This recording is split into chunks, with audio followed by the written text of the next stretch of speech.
Hey, so this is just a quick demonstration on how to fix the Orchestrina 3DS application in 2024 and possibly in the future. As you can see,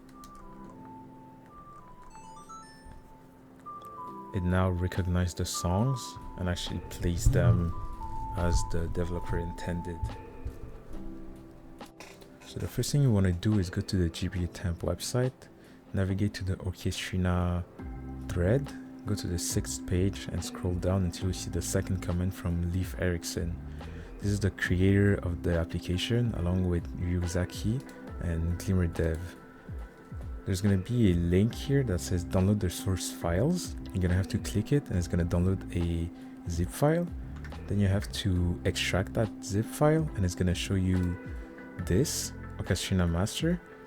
You're going to have to navigate to the data and then songs folder. And this is where all the songs that you need are.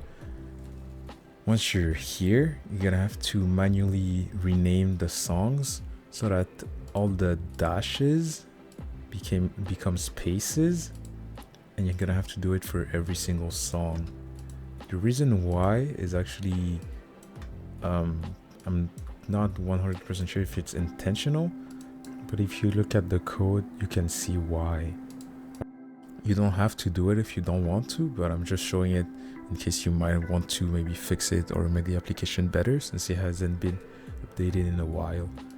Okay, but before we get to that, let me just get a quick tangent on where to put the files once you're done renaming them. So there's two ways, there's probably multiple ways to do it, but the two ways I usually do is either I remove the SD card, plug into the computer and move the files, or you can use a FTP server. The result is the same. So you're just gonna have to navigate to the 3DS folder, go to Orchestrina folder. You can't see it here, but it's on the right on my screen. You go to the data, songs, and then you're gonna move every songs in here. As you can see, I don't have any dashes in my names, I only have spaces, and that's how your file should look like once you're done with the renaming and moving to the SD card. And once you plug it back into the 3DS, or once you close FTP and you open Orchestrina, it's gonna work as expected.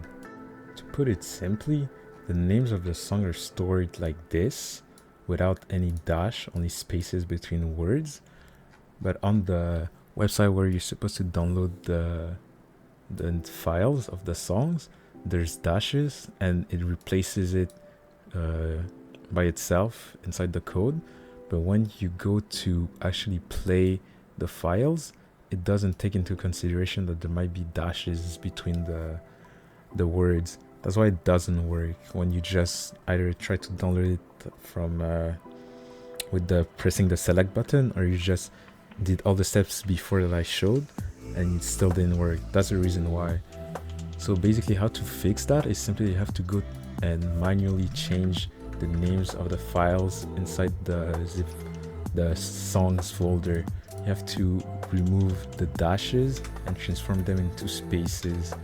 You have to do it for every single song one by one.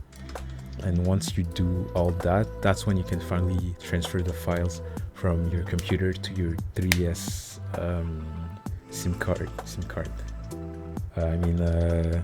SD card. And once you do, it should work as expected.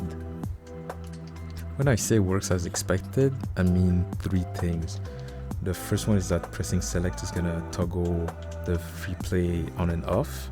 The second one is that the downloading text that was supposed to be on the top left that tells you to press select to download the files is gonna be gone since you already downloaded every files on the SD card. And the third one is something that I noticed while I was looking at the code, is that every instrument can recognize a set of songs. For example, the ocarina can recognize song 22, the song 1 to 30, the pipe 18 and 21, drums, and all that.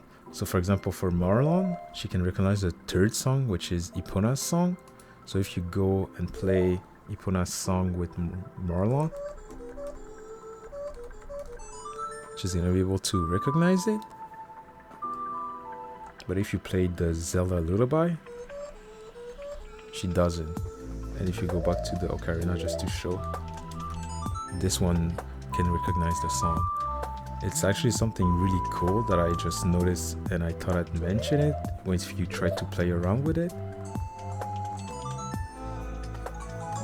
And yeah, every instrument has a set of songs that it can recognize, and you can play around with them and see which one works with what. And by the way, you can just leave any question you have in the comments, if any.